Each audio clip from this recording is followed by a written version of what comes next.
আজ কাকিমার বাড়ি গিয়ে এমন রান্না করলাম যে এরপর হয়তো আমাকে আর কোনোদিনও রান্নার কথাই বলবে না। তো নমস্কার বন্ধুরা, আমি সুকন্যা। আমার ছোট্ট ব্লগ ভিডিওতে তোমাদেরকে জানাই অনেক অনেক স্বাগত। আজ কাকা শ্বশুরের বাড়িতে ছিল ঢালাই, সেই জন্য আমাদের বাড়ির প্রত্যেকের কিন্তু নিমন্ত্রণ ছিল। এটা কোনো নতুন ব্যাপার নয়, আমাদের বাড়িতে যখন কোনো ভালো কিছু হয়, অনুষ্ঠান বা অন্য কিছু ভালো, তো তখন কিন্তু ওদের বাড়ির প্রত্যেকের নিমন্ত্রণ থাকে। আবার ওদের বাড়ি যখন কিছু ভালো কিছু হয়, তখন আমাদের বাড়িরও প্রত্যেকের নিমন্ত্রণ থাকে। তো এমনটা বোধহয় প্রত্যেক বাড়িতেই হয়ে থাকে, তাই না? তো আমি এখন স্নান টান সেরে চলে এসেছি কাকিমার বাড়িতে, আর এসে দেখি আমার ননদ আনাজ কাটা সব কাজ শেষ করে ফেলেছে। আর এখন কাকিমারা জলখাবার নিয়ে কাজের ওখানে যাবে, মানে যেখানে ঢালাই হচ্ছে সেইখানে যাবে। সেই জন্য আমি কিন্তু টুক করে বসে পড়লাম উনানের ধারে। যতক্ষণ না জল খাওয়ার দিয়ে ফিরছে ততক্ষণ না হলে রান্নার কাজটা আমি শেষ করি, না হলে কিন্তু অনেকটাই বেলা হয়ে যাবে। আনাজ মশলা যেহেতু রেডি করা আছে, সেই জন্য আমার কিন্তু রান্না করতে খুব একটা অসুবিধা হয় না বন্ধুরা। তো আমরা কিন্তু প্রত্যেকেই জানি যদি মশলা আনাজ সব কিছু রেডি হয়ে থাকে, তাহলে রান্না করতে খুব একটা বেশি সময়ও লাগে না আর কষ্টও হয় না। প্রথমে আমি ভাতের হাঁড়িটা করে নিয়েছি, আর ওইদিকে ঘন্টের আনি সেদ্ধ হতে দিয়েছি, আর তারপর কড়াই বসিয়ে আমি কিন্তু চচ্চড়িটা বসিয়ে দিয়েছি, পেঁয়াজ দিয়েছি, আর তারপর মাছের তেল ছিল সেটাও দিয়েছি। আর এই যে আনাজটা যখন চচ্চড়িতে ঢালতে যাব, তখন দেখি এই যে একটা পোকা ওখান থেকে বেরিয়ে আসছে। তো ছোটো মানুষ আনাজ কেটেছিল, সেই জন্য বোধহয় খুব একটা দেখতে পায়নি। আজ মোট 30 জন মতন খাবে। তো দেখো, খুব একটা ভালো রাঁধুনি কিন্তু আমি নাই, কিন্তু আমি চেষ্টা করব যাতে রান্নাটা ঠিকঠাকভাবে হয়, মানে যাতে সবাই একটু খেতে পারে সেই রকমই যেন হয়। রান্নাঘরে আমার কিন্তু নিজের মতো রান্না করতে বেশ লাগে, মানে রান্নাঘরে আমি ছাড়া আর কেউ থাকুক সেটা কিন্তু আমার একদমই পছন্দ নয়। তার বিভিন্ন কারণই আছে। ধরো আমি কোনো একটা রান্না করব, সেটা আমার মতোই করব। তো নুন, তেল, হলুদ, মশলা, লঙ্কা সব কিছু আমি আমার মতোই দেবো। তো কেউ যদি 3-4 জন থাকে, কেউ বলবে তেল একটু কম দাও, ভীষণ গরম পড়েছে, কেউ বলবে লঙ্কা একটু কম দাও, গরমে কেউ ঝাল খেতে চাইবে না। তো আমি চাই যে আমি আমার মতো করে রান্না করি, সেই জন্য রান্নাঘরে খুব একটা লোক আমার একদম পছন্দ হয় না।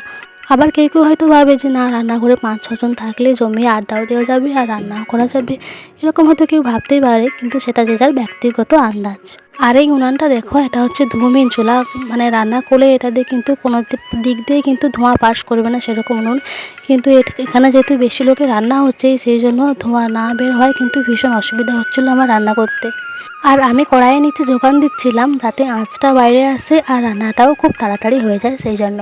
তো দেখো, চচ্চড়িটা হয়ে গেছে, এখন আমি নামিয়ে ওটাকে একটা অন্য জায়গায় রেখে দেবো। তো দেখো, জায়গার মুখটা একটু ছোট, সেই জন্য কিন্তু নানা দিক দিয়ে পড়েও যাচ্ছিলো একটু আদ্রু। আর ওইদিকে ঘন্টের আনিজ একদম সেদ্ধ হয়ে গেছে। এখন আমি ভাবলাম যে ঘন্টটাকে করে নেওয়া যাক।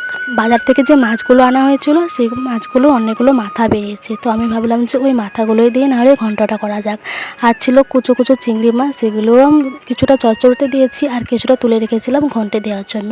তো ওগুলো দিয়ে কিন্তু রান্না করব ঘন্ট। কড়াইতে তেল দিয়ে মাছের মাথাগুলোকে ভালো করে ভেজে নিয়েছি। এখন গরম তেলে শুকনো লঙ্কা, জিরে ফোড়ন দিয়ে আর তারপর কিছুটা পেঁয়াজ দিয়ে নাড়তে থাকবো।